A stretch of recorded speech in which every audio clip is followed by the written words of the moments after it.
Bonjour ou bonsoir à vous tous et merci de nous avoir choisis dans le Monde en 7 de ce samedi 6 novembre 2021. On va revenir sur les principaux sujets qui ont fait l'actualité et qui retiennent notre attention au cours de la semaine. Nous parlerons d'abord du Mali et de la Guinée. Une réunion cruciale de la CEDEAO aura lieu donc demain dimanche pour évoquer le sujet.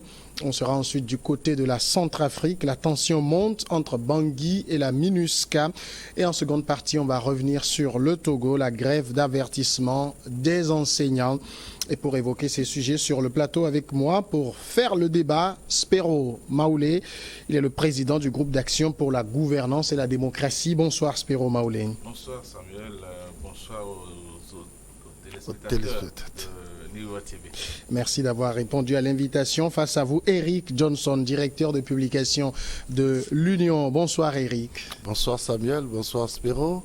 Bonsoir chers amis téléspectatrices et téléspectateurs de New World TV.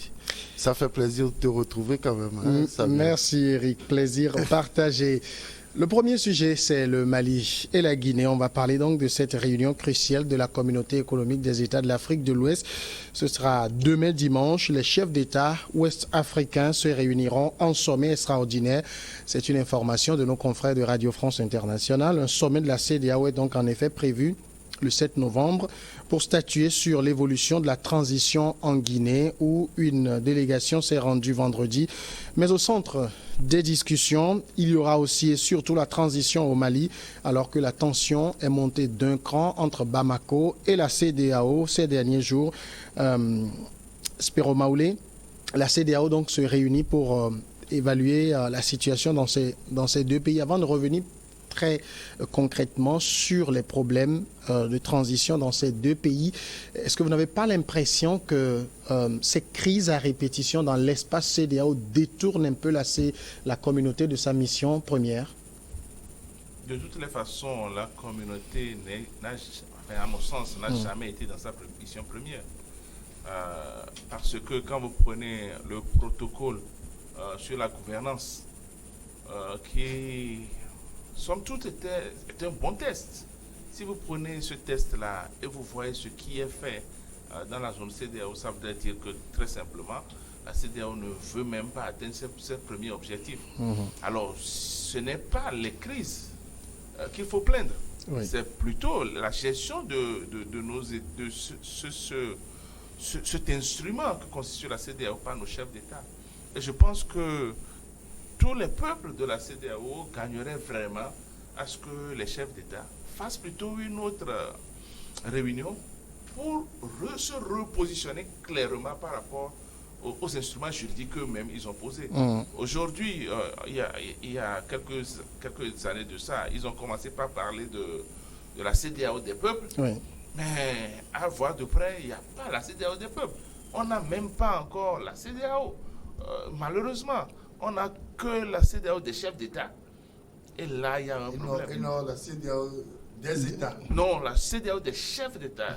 Justement, j'ai bien pris les mots.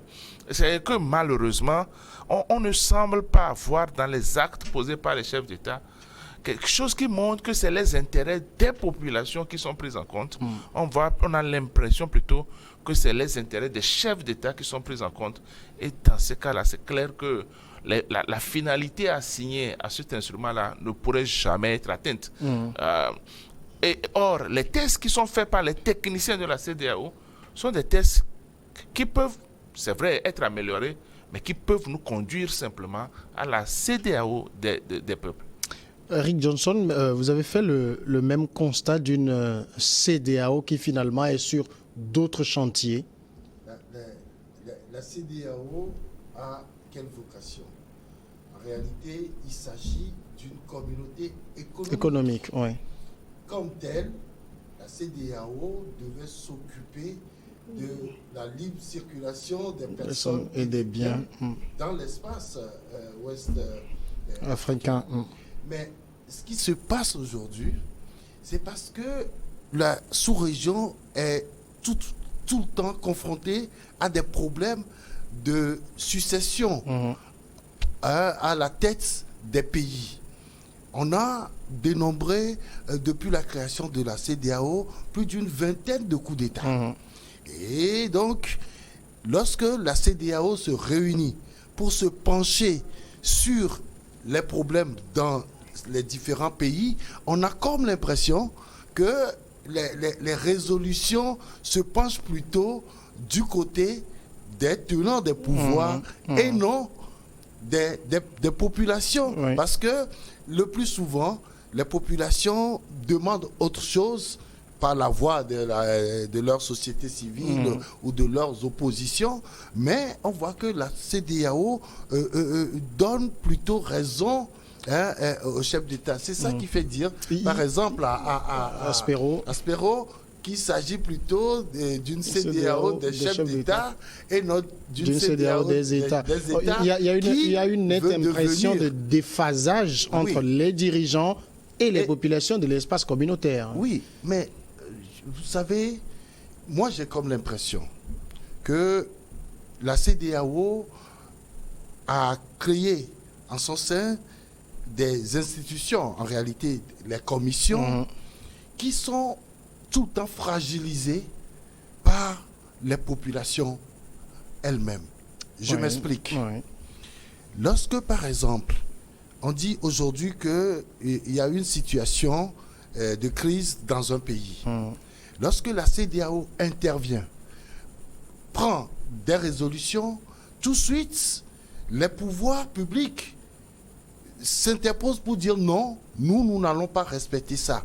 Cela fragilise très rapidement la CEDEAO. Et je le dis clairement, c'est parce que nous-mêmes, nous ne cherchons pas plutôt à renforcer ces commissions-là autour de l'instrument qu'est la CEDEAO, que nous nous retrouvons dans cette situation. Ce qui fait que la CEDEAO n'a plus tellement de poids. Lorsqu'elle prend une décision, les pays, les États membres, au lieu de respecter cette décision-là, certains disent clairement non, nous ne pouvons pas suivre ce que la CEDEAO a décidé. Mais au-delà de tout, quand on fait peut-être une analyse comparative, il y a beaucoup qui reconnaissent finalement que dans toute l'Afrique, la CEDEAO est quand même, j'ai envie de dire, la seule espace communautaire où ça marche mieux. Quand vous prenez la SADC, quand vous prenez la CEAC qu'est-ce qui marche? Et les autres. Ce qui marche, c'est simplement qu'ils arrivent à se réunir et à donner un semblant de directives qui ne sont même pas suivies. Ce qu'on ne retrouve pas, par exemple, en Afrique vers l'Afrique de l'Ouest, l'Afrique centrale, de l'Est ou l'Afrique centrale, où on a des chefs d'État qui sont très charismatiques et qui ne veulent pas suivre. Vous ne pouvez pas imposer la SADC ou tout ça là, à un Kagame. Donc là, il y a ce problème-là. En réalité, la CEDEAO ne marche pas. Vous savez, moi, ce qui me... Mais est-ce qu'elle ne marche pas mieux que les autres? Elle ne marche pas. Ce n'est pas parce que vous valez 1 que les autres valent 0 qu'il faut dire que vous êtes mieux sur une échelle qui va à 10. C'est ça le problème. Vous voyez, moi j'ai un exemple. Quand les chefs d'État de certains pays ont vu qu'il y a nécessité de voir comment permettre les investissements dans nos États, ils ont dit, arrivons à l'intégration économique par l'intégration juridique. Et ils ont créé l'OADA. Maintenant, vous avez voulu créer la CEDEAO, qui existait bien avant l'OADA, c'est clair, et vous n'êtes pas passé par l'intégration juridique. Vous avez juste créé un cadre qui est le traité des chefs d'État, mais vous n'y avez pas mis suffisamment d'instruments. Maintenant que vous avez réfléchi, que vous avez trouvé que c'était un problème, et que vous avez créé les tests jusqu'à un protocole sur la gouvernance, mais respectez ce test-là. Vous ne pouvez pas mettre dedans des choses qui sont des pistes, des moyens pour que les choses avancent et refuser de les faire. Voyez, on met dedans que les chefs d'État sont tenus d'assurer le bien-être des populations, etc. Et dans le même temps, on voit que dans plusieurs pays de la CEDEAO, ce bien-être-là n'est pas respecté. Et dès qu'on fait... moi, je suis démocrate, je ne peux pas accepter les coups d'État. Mais dès qu'on fait un coup d'État, tout le monde sait à peu près le discours qui va être tenu. Le discours de la CEDEAO est invariable. Mais la première fois, la seule fois en tout cas où moi j'ai commencé par être content de la CEDEAO, c'est quand il y avait eu l'affaire de la Gambie. Et là encore, on est resté sur nos soifs. On avait dit à l'époque que le Nigeria avait préparé une troupe qui devait aller défendre la démocratie là-bas. C'est aussi parce que c'est un tout petit pays, donc on peut lui imposer tout ce qu'on veut. Oui, finalement, c'est ce qu'on a compris.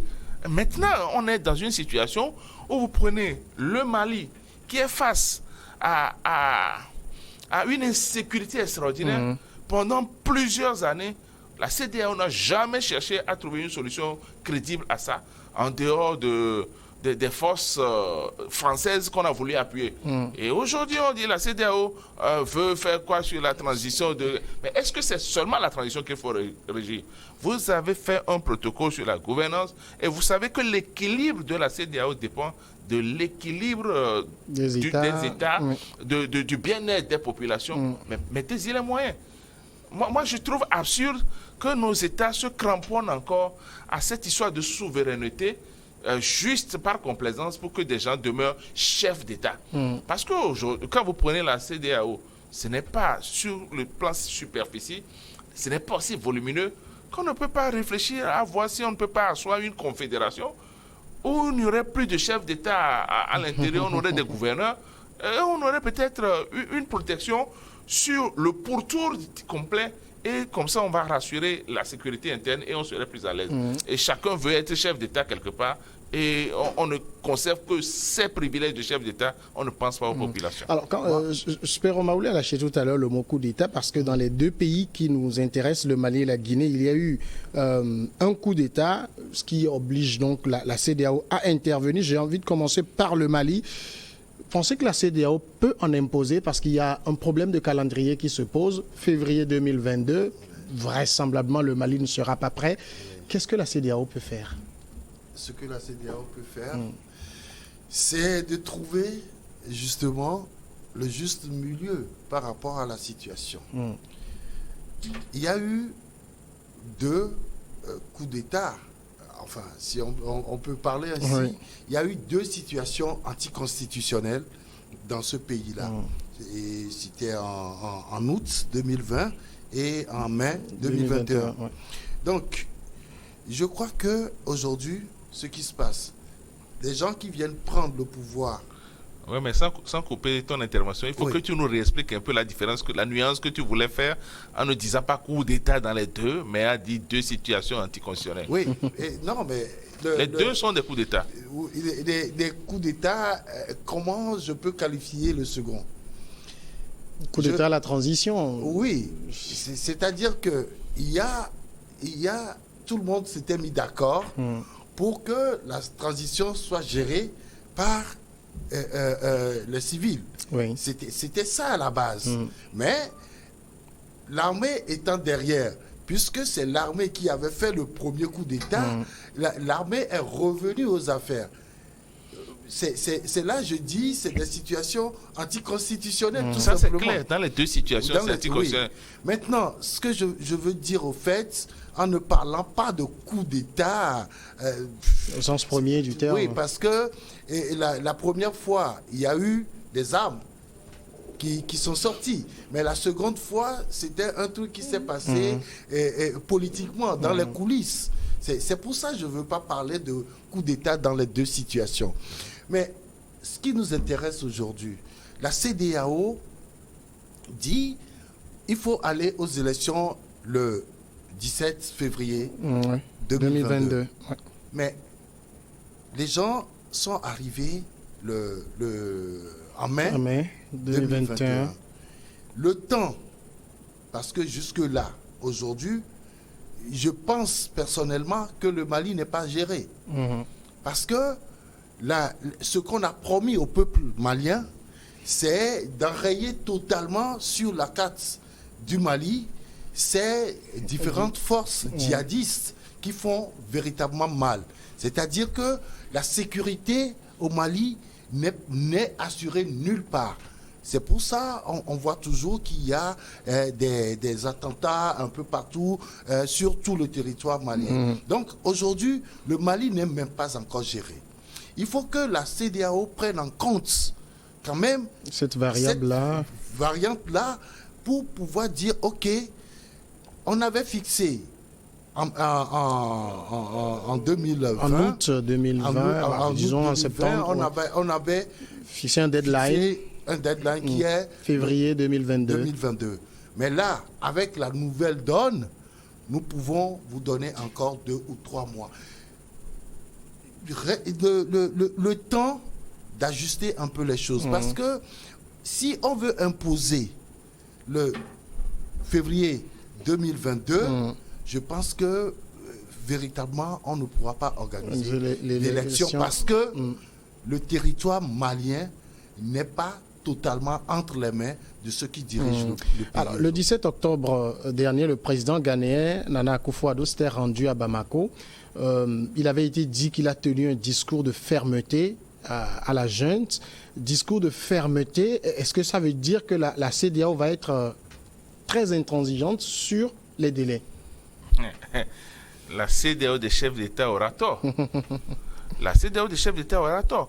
Le problème du Mali n'est pas simplement un problème politique.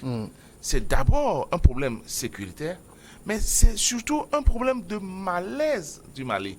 Le Mali a été... Mais si on fait une élection aujourd'hui, ceux qui vont venir n'auront pas les moyens de diriger. Il y a tout à réorganiser au Mali. Et n'oubliez pas que ceux qui sont au nord du Mali ne se sentent pas forcément sous la domination du pouvoir qui est à la capitale. Et donc, il est fondamental que le Mali arrive à faire une assise nationale où il faut arriver à décider s'il faut faire une fédération, s'il faut faire une confédération ou s'il faut faire un État central. Et c'est seulement sur cette base-là qu'il faut aller. Mais le second facteur, c'est que le Mali est un champ ouvert à ce que les âmes passent, les âmes quittent des bases des bases pour les rebelles de la Libye et tout ça là qui pullulent là-bas. Donc il faut assainir la zone aussi. Pendant plusieurs années, nos alliés de la France ne sont pas arrivés à régler ce problème-là. Et le Mali semble chercher des problèmes un peu partout jusqu'à aller avec les mercenaires ou avec la Russie. Mais la CEDEAO ne peut faire qu'une seule chose, c'est de proposer au Mali comment régler d'abord le problème sécuritaire. Si on règle ça, Est-ce que aussi il y a une première solution à ce problème n'est pas d'avoir un pouvoir régulier? Pas vraiment. La preuve, il y en avait eu. Il y en avait eu, mais qui ne sont pas arrivés. Ces pouvoirs ne peuvent rien faire. Parce que le problème avec la Zawad et tout ça là, c'est un problème réel. Bon, maintenant... Les accords d'Alger, normalement, avaient vocation à régler ce problème. Ça n'a pas été réglé. Oui, justement, ça n'a pas été réglé. Personne ne respectait ces accords-là. C'est ça. Et maintenant, ce qui va compliquer encore plus le problème, c'est qu'aujourd'hui, si la CEDEAO tient le langage de la fermeté, le Mali serait poussé dos au mur. Et dans ce cas, le Mali va renforcer son rapprochement avec la Russie. Ce qui n'est peut-être pas forcément une bonne chose. Parce que tout pays colonisateur aura ses exigences. Et donc, ce ne serait pas une bonne chose pour le Mali. Mais quand on sait que, par exemple, la CEDEAO est composée des États francophones et des États anglophones et lusophones, mais qu'on sait que la France et tous les pays francophones ont mauvaise posture aujourd'hui, on risque de se dire alors, mais dans ce cas, demeurons avec la Russie et vaille que vaille, on verra ce que ça va donner. Et ça là, ce ne serait pas une bonne chose. Donc, parce que finalement, c'est un problème social que le Mali aura à gérer pendant encore plusieurs années. Et c'est pas évident. Même si on organisait des élections en février prochain, il y aura toujours ces problèmes-là. Parce que, vous savez, ceux qui font partie de ces groupes de terroristes, de djihadistes et tout ça là, mais ce sont des Maliens, malheureusement. Parce que ce sont beaucoup de frustrations qui ont créé ces entités-là. Et aujourd'hui, personne n'arrive à gérer cela. Quand on dit la France qui a, avec une puissance militaire et tout ça, n'arrive pas à venir à bout de cette encore faut-il déterminer si la France veut arriver à bout.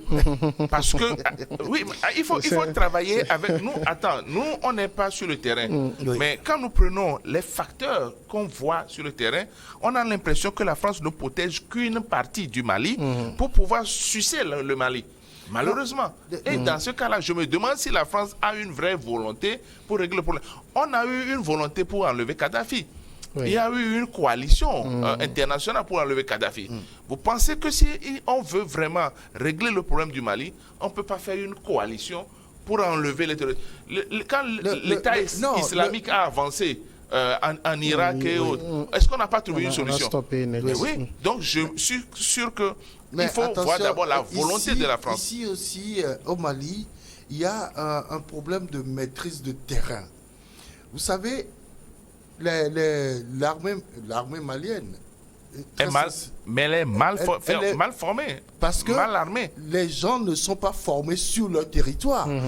Parce que je pense que ils vont pas lier à ça, parce qu'il y a une école de guerre qui a été, dont le projet sur papier, d'ici 2 ans, ça devrait voir le jour d'après ce qui se dit. Oui, on attend de voir. Mais parce que si vous ne maîtrisez pas ce terrain-là, les terroristes, ils évoluent comme, je sais pas. C'est une guerre asymétrique. Asymétrique, oui. Ils évoluent comme des fourmis. Oui. Et dès que vous arrivez là, ils s'éparpillent et ils continuent par faire des choses. C'est pas évident. Aujourd'hui, ce qu'il faut faire, c'est de trouver une solution globale à cette crise sécuritaire au Mali. Alors, il y a l'autre pays, la Guinée. Là-bas également, il y a eu coup d'État contre le pouvoir d'Alpha Condé. Le sujet sera évoqué donc demain dimanche à la conférence, à la réunion des chefs d'État. Jusque-là, ce n'est pas le même schéma que le Mali, mais on s'attend aussi à ce que la CEDEAO impose des délais. Bon, est-ce que la CEDEAO doit aller dans le sens des délais? Je ne sais pas. Tout le monde... Retour à l'ordre constitutionnel très rapidement. Oui. En fait, il y a un danger lorsque vous laissez les militaires au pouvoir et que vous ne mettez pas des garde-fous, notamment sur des dates pour pouvoir passer la main aux civils. C'est vrai qu'il y a toujours un risque que ces gens-là continuent. Mais très souvent, ce qu'on a vu, c'est qu'à la fin, le militaire, il cesse d'être militaire, il prend les commandes, mais en réalité, c'est un militaire, puisqu'il l'est, par profession. Et donc, mais moi, mon problème, c'est qu'il ne faut pas forcément voir le problème du Mali comme le problème de la Guinée. Parce que le Mali a une histoire un début d'histoire avec la Russie qui ne doit pas du tout plaire à la France. Ensuite, il y a eu les échanges assez acerbes entre le Premier ministre du Mali et Emmanuel Macron. Alors qu'en Guinée, on a un président de la transition qui est un produit, entre guillemets, de la France. Et qui ne semble pas avoir été rejeté comme on a rejeté la transition du Mali par la France. Et donc ce n'est pas forcément le même schéma. Donc l'approche de la CEDEAO va être différente? Je pense bien. Je pense bien. Parce qu'à mon sens, la France doit être un peu derrière cette colonie de la CEDEAO pour donner des directives. Et ça va peser forcément dans les négociations avec les anglophones. Et ça a été toujours... En fait, c'est le vrai problème qui mine la CEDEAO. Si la CEDEAO était plutôt uniquement avec les anglophones et une autre entité avec les francophones, on n'aurait pas les mêmes cas de figure. Mais nous sommes tous africains. Il faut que nous trouvons des solutions africaines à ces problèmes-là. Et moi, je pense que la CEDEAO, ce sommet de demain-là, la meilleure des choses, c'est plutôt de s'asseoir et de ne pas dire donnons des deadlines à ces deux pays-là. Disons plutôt comment on peut les approcher, comment on peut les assister, aussi bien matériellement que techniquement, pour qu'ils assoient en réalité un système de gouvernance qui soit fiable et pouvoir déboucher sur un système sécuritaire correct. Et si on le fait, on prend le Mali, on finit, on prend la Guinée, on finit, ça fait 2 pays qu'on aurait consolidés. Et maintenant, on peut passer à un autre pays. Je pense que ce serait plus utile que de chercher à dire quitter, alors sachant que les gens ne peuvent pas. Est-ce qu'il n'y aura pas quand même, puisque c'est le même sommet de demain dimanche qui va discuter de ces 2 pays-là, est-ce qu'il n'y aura pas un dilemme pour la CEDEAO à vouloir juger le cas guinéen de manière plus complaisante que le cas malien. Si on est ferme avec le Mali, on doit être ferme avec la Guinée. Il faut déjà écouter le président de la commission de la CEDEAO, et Jean-Claude Cassibrou, qui a dit qu'il y a des avancées en Guinée. Ça veut dire beaucoup de choses. Bon, la Guinée non plus n'a pas de chronogramme. Je ne sais pas ce qu'il appelle avancée. Il dit qu'il y a... La Guinée ne s'est pas trop approchée de la Russie. Oui, il dit par exemple qu'il y a un premier ministre civil qui est nommé. Et au Mali. Que les institutions de la République ont commencé par être mises en place. Et donc, pour lui, qu'il y a beaucoup d'avancées après discussion avec la transition guinéenne. Et donc, quand vous entendez ce discours-là, par rapport au discours que les gens tiennent à la CEDEAO sur le Mali, vous comprenez que la façon de gérer les deux situations c'est pas la même approche. Ne sera jamais la même. Il y aura certainement au Mali, parce que tout le monde parle de situations difficiles par rapport à la façon dont le président actuel Parler du Mali. Oui, je parle du Mali. Le colonel Assimi Goïta. Assimi Goïta est au pouvoir par rapport à l'autre. Vous voyez, c'est-à-dire que ces deux situations où la CEDEAO sera obligée de dire au Mali, voilà, nous pouvons vous donner un délai. Je suis sûr que dans les discussions, ils ne vont pas rester sur février 2022 par rapport au Mali. Maintenant, par rapport à la Guinée, jusque-là, le président Mamadi, il n'a jamais dit la fin de sa transition. Donc, c'est maintenant qu'ils vont négocier tout cela. Et donc, vous allez voir que peut-être on va lui dire, bon, ok, tu as 1 an, 2 ans, etc. Mais au Mali, ce ne sera pas un an. D'accord. Lorsque il était question de faire sortir, de faire entrer le Maroc dans la CEDEAO, vous avez vu, on a eu l'impression qu'à un moment donné, la France a dit, bon, maintenant prenez, et puis on a essayé de prendre. C'est tout le problème. La Guinée vit la même chose que le Mali, sauf que les approches pour les régler ont été différentes. Et pour moi, ce qui change, c'est qu'en réalité, Goïta s'est approché de la Russie. Mais Mamadou Doumbouya, il a déjà fait son assise, entre guillemets, avec les couches. Mais la même chose, Goïta a commencé à faire ça. Mais le problème encore en Guinée, c'est que jusqu'à aujourd'hui, c'est la constitution qui a été toilettée par Alpha Condé, qui est toujours en vigueur. Oui. Donc, il faut revoir les textes avant d'aller aux élections. Mais oui, donc, le même problème va se poser au Mali. Voilà. On ne peut pas aller aux élections au Mali avec cette constitution-là non plus. Non, mais la constitution n'a pas été pour ces deux pays de travailler sur leurs tests. Passons au second sujet, ce sera la Centrafrique. On va évoquer la tension entre Bangui et la MINUSCA, tension qui monte donc entre la mission des Nations Unies et Bangui. Lundi 1er novembre, 10 casques bleus ont été blessés par des tirs de la garde présidentielle aux abords du domicile du président Faustin Archange Touadéra. Le bus de l'ONU s'est retrouvé par erreur. C'est ce qu'écrivent donc, c'est ce qu'écrit l'ONU par erreur sur le site et a essuyé des tirs nourris sans sommation avant de percuter par la suite une jeune fille qui a trouvé la mort sur le coup. Dans un communiqué, la MINUSCA a provoqué la colère des autorités banguissoises. La MINUSCA a écrit: les auteurs de cette attaque criminelle doivent immédiatement être mis aux arrêts. Il y a, Eric Johnson, une situation de crise. Est-ce que cela est consécutif au fait que la MINUSCA est devenue indésirable en Centrafrique? Oui, c'est une situation. Il disait tout à l'heure, mon frère Spero, que parce que le Mali se rapprochait de la Russie, que ça ne plaisait pas à la France. Et donc, voilà. C'est la même chose. C'est la même situation en Centrafrique. Là, on ne va même plus parler de rapprochement. Là, il y a... C'est une assise déjà complète de la Russie dans ce pays-là. Et donc, ce rapprochement-là n'a pas plu, très franchement, même à l'ONU.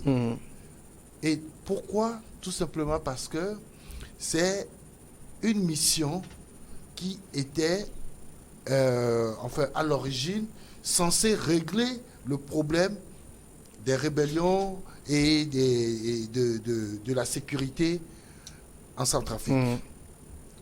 Mais quand on constate que malgré la présence de cette mission onusienne, il y a toujours des attaques, il y a toujours de petites guerres entre groupes, etc., la Centrafrique doit forcément chercher à stabiliser, l'État doit chercher à stabiliser le pays. Et donc, quand on a commencé par rapprocher la Russie, franchement, ça n'a pas plu à qui que ce soit au sein de cette force onusienne. C'est pour ça qu'on a constaté qu'à chaque fois qu'il y a des soucis et que les forces onusiennes arrivent sur le terrain, ce n'est pas la première fois qu'il y a eu cette tension-là. Et donc, à chaque fois que la force onusienne s'approche, les troupes gouvernementales ne veulent pas voir cette force onusienne sur le terrain. Surtout lorsqu'il y a des tensions, des accrochages avec les groupes rebelles. Et donc, ce qui s'est passé, c'est en quelque sorte la suite logique de cette tension qui existe. Alors, depuis ici, le rapprochement avec la Russie. Ici, le scénario présenté est clair.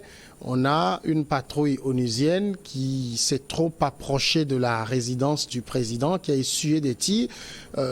Au niveau de l'ONU, on parle d'erreur de périmètre. Est-ce que cette version est vraisemblable?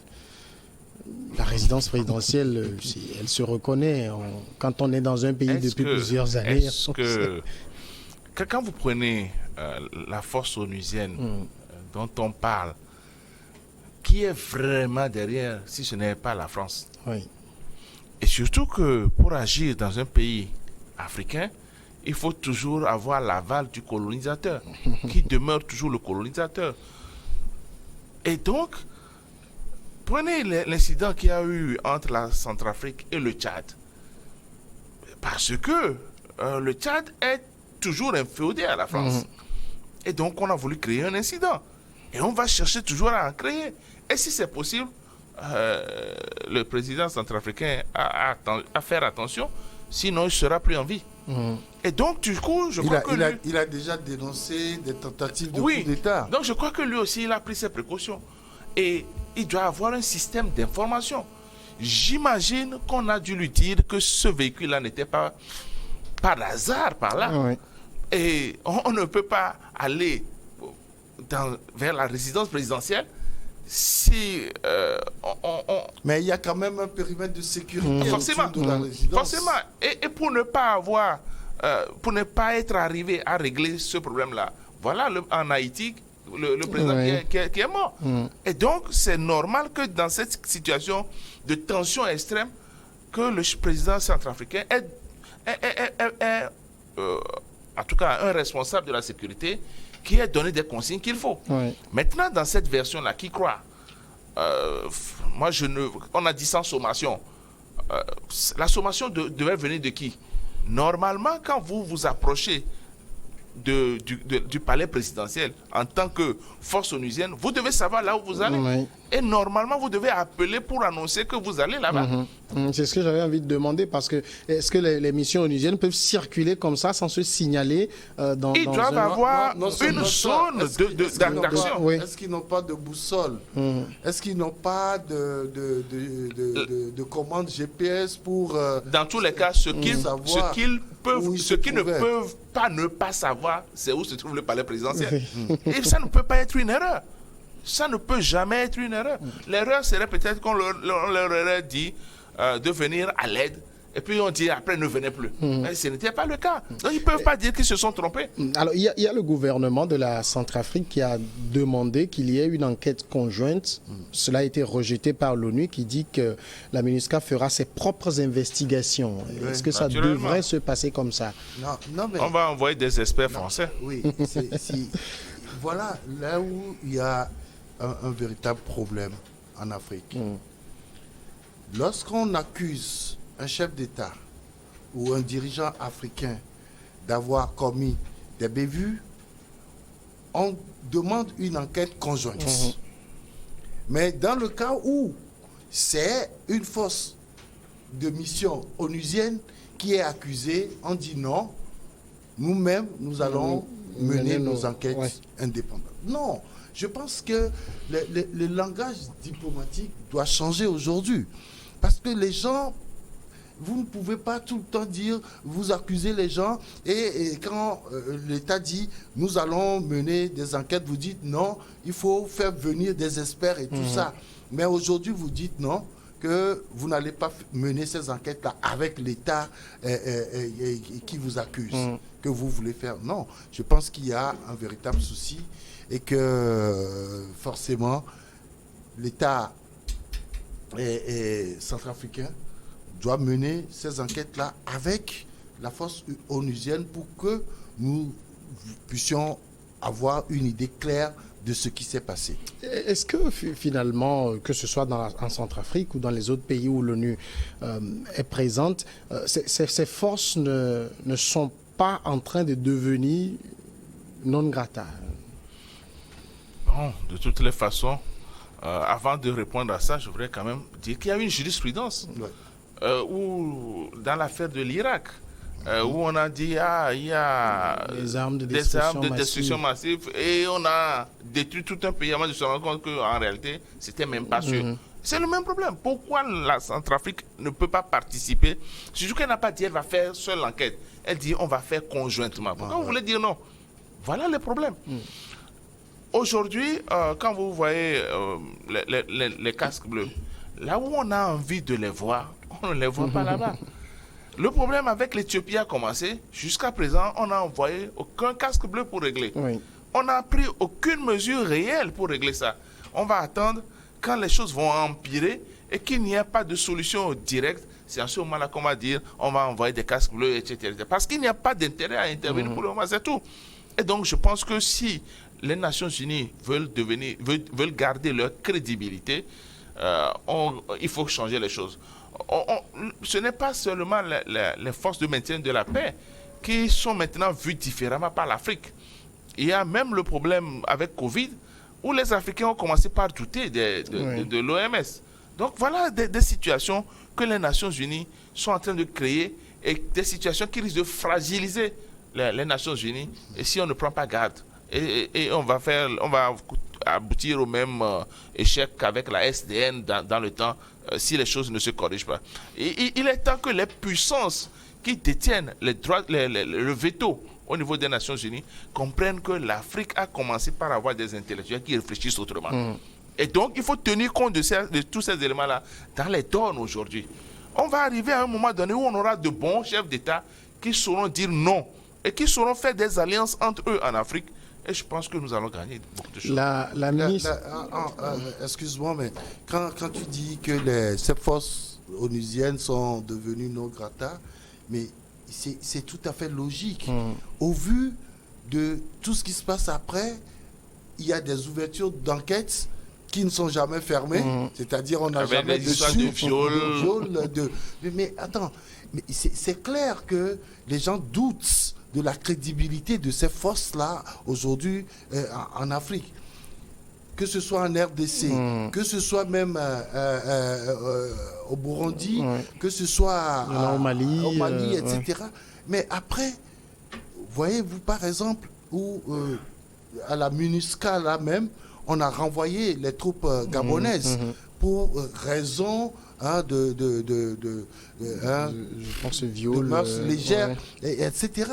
Donc c'est ça qui fait que les gens se disent, mais attention, si nous avons des problèmes, les gens qui doivent venir nous aider viennent en créer encore d'autres. Je pense que ce n'est pas la peine qu'ils viennent. Il y a la ministre centrafricaine des Affaires étrangères, Sylvie Baipo-Témon, qui demande une revue des obligations des deux parties, parce qu'on sait que le mandat de la MINUSCA sera revu par l'ONU dans quelques jours. Ça veut dire concrètement, aujourd'hui, pour le gouvernement centrafricain, il y a nécessité à revoir la mission de la MINUSCA elle-même. Absolument. Absolument. Et elle a raison. Je pense qu'à un moment donné, les raisons qui ont justifié la présence des Nations Unies en Centrafrique, même si ces raisons ne sont pas finies, ne sont plus identiques. Et donc, il y a lieu de resituer d'abord les obligations, de revoir les activités à y mener, et s'il le faut même de revoir la composition. Oui. Et c'est évident que la France doit commencer par grincer un peu des dents, parce que ça ne l'arrange pas, mais c'est plutôt maintenant que la France doit plutôt faire attention, parce qu'elle est en train, elle a commencé par devenir, la France elle-même, très indésirable en Afrique. Moi, j'ai participé à des activités, par exemple, au Burkina, où on a interrogé des jeunes qui ont commencé par développer extrêmement des sentiments anti-français. Oui.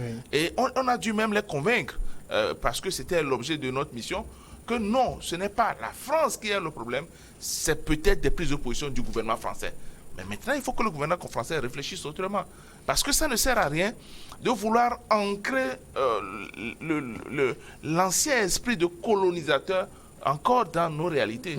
Aujourd'hui, ça doit être des rapports de partenaires, des rapports où vous nous proposez des choses, on analyse et on avance. Vous ne pouvez pas nous imposer des chefs d'État que nous ne voulons pas, et dans le même temps puiser allègrement dans nos ressources et vouloir empêcher que nous puissions trouver des solutions. Et je crois que c'est dans cette optique-là que le Mali, la Guinée et la Centrafrique sont en train d'évoluer. On n'a pas beaucoup l'impression que quand il s'agit de revoir, de revisiter le mandat de ces genres de missions, que ces pays où ces missions agissent sont vraiment écoutés. Hein. Oui, mais qu'est-ce qui devra se passer? L'État centrafricain doit venir aujourd'hui avec un nouveau cahier des charges. Vous nous avez aidés à ce niveau. Voilà les résultats que nous avons eus. Si vous devez rester, voilà ce que vous allez désormais nous faire. Ce n'est plus à l'ONU d'imposer un cahier des charges à cette mission-là en excluant même l'État centrafricain. Donc, je pense que les Centrafricains ont compris qu'avec cette mission de l'ONU, il faut vraiment faire extrêmement attention. Et au vu de cette tension-là, je pense que même le déplacement de cette mission-là sur le territoire centrafricain va être réglementé. Il y a quand même un périmètre où vous allez travailler, et parce que nous avons des situations de crise là-bas. Mais au-delà, vous ne pouvez plus, parce que l'État centrafricain va prendre en charge sa propre sécurité à ce niveau. Je pense que... Oui, mais est-ce qu'on parle de l'État centrafricain? Est-ce que ce n'est pas un euphémisme? Oui, mais de toute façon, c'est l'État. Même si les dirigeants ne gèrent pas tout, tout le territoire, mais quand même, c'est un État. Puisque, qui peut en imposer, qui peut donner sa position à l'ONU. Oui, mais c'est clair. La Centrafrique siège toujours aux Nations Unies, qui est représentée par le gouvernement qui est là. Donc c'est un État. Oui, mais ce que je dis, c'est que quand vous êtes un État en crise qui a besoin d'assistance, est-ce que vous pouvez aller maintenant dire, bon, voilà le cadre que je veux maintenant? Absolument. Absolument. Puisque si vous trouvez que je suis en crise et que vous voulez m'aider, vous me proposez les solutions et je dois les accepter. Maintenant, si vous m'avez proposé des solutions pendant un certain temps, ces solutions se sont avérées inutiles ou non efficaces. Pas inutiles. Bon, non efficaces. Inefficaces peut-être. C'est qu'à la prochaine fois, ou bien vous me dites, je vous dis, non, dans ce que vous me proposez là, je préfère que vous preniez ça. Ou alors je vous propose et vous tirez ce que vous voulez faire dedans. Voilà. Mais maintenant, il n'est plus question de m'imposer ce que vous avez envie de faire. Et parce qu'il ne faut pas oublier aussi l'autre paramètre, la présence des Russes. Oui. Et donc, comment la Russie et l'ONU vont gérer la sécurité en Centrafrique? Il s'agit aussi de ça. C'est l'État centrafricain qui doit dire voilà ce que la Russie nous fait, voilà ce que vous apportez en plus pour sécuriser le pays. Mais il est important que nos chefs d'État et nos pays africains sachent aussi que la Russie n'est pas l'ange. N'est pas l'ange. Et c'est pour ça que moi je dis on doit gagner beaucoup plus à ce que l'Union africaine, par exemple, soit une vraie entité pour les peuples. Parce que quand la Russie va s'installer, on a vu la Russie en Afghanistan, hein, c'est difficilement qu'elle a voulu partir. Et on a vu la Russie en Ukraine, elle ne veut pas partir. Donc ce n'est pas forcément une bonne chose pour nous d'aller chercher les Russes aussi. Mais si la France, qui est notre partenaire par l'histoire, mais ne s'oblige pas à faire les choses correctement, c'est la France qui pousse vers là. Et ça, ce n'est pas une bonne chose pour nos pays. Non, mais quand on va chercher la Russie, ce n'est pas forcément pour qu'elle s'installe, mais c'est stratégique, tout simplement. Et c'est peut-être aussi une alerte qu'on est en train de donner à l'Occident. Oui, mais la Russie, on connaît Poutine. Poutine ne fait pas les choses pour le plaisir de vous aider. Poutine va forcément chercher des contreparties. Et les contreparties, c'est peut-être asseoir des bases de sortie. C'est peut-être obtenir des marchés, etc., etc. Donc, aucun pays colonisateur ne va faire ça sans intérêt. Et donc, il vaut mieux restreindre l'interventionnisme des colons en créant plutôt une situation propice pour que nos pays africains puissent s'entraider. Aujourd'hui, Centrafrique peut être aidé par le Tchad pour régler le problème centrafricain. Ensuite, Centrafrique aide le Tchad pour régler le problème tchadien. C'est beaucoup plus facile comme ça. C'est l'idéal. Oui, que d'attendre dans la pratique. Or, comme ce n'est pas évident, la France qui est là doit changer son manteau. Ce n'est pas en appelant 3 jeunes, 4 jeunes en faisant du théâtre, mais c'est en posant des actes très réels. Sur le terrain. Voilà, messieurs, on va marquer maintenant la pause. Le temps pour nous de suivre le journal. Et puis on revient après pour continuer avec la seconde partie.